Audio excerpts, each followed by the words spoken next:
Ministério Público arquiva caso de violação sexual no crime Barak, mas que ia evidência.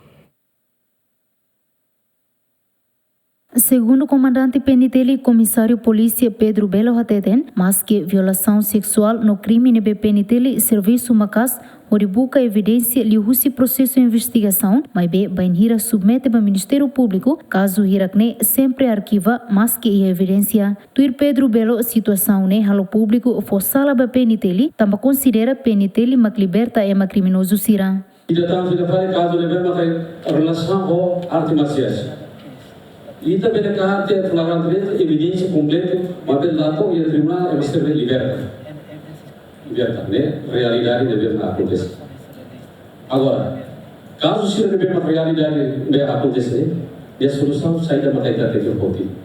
Se quando lê a solução, e nunca resolve problemas, crimes, se deve matar, mostrar e ter nessa boa, colegas para que deve maculia, quando vai botar e reter.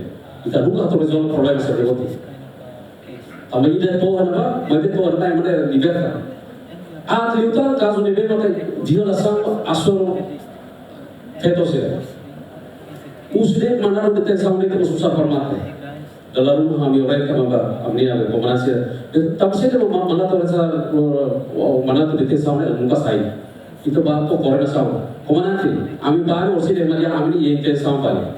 Segundo o comandante ne o Ministério Público o PNTL atual avaliação para serviço cada fulan, no ne belehadia comunicação entre instituição ruane, no ne belehadia serviço justiça para povo.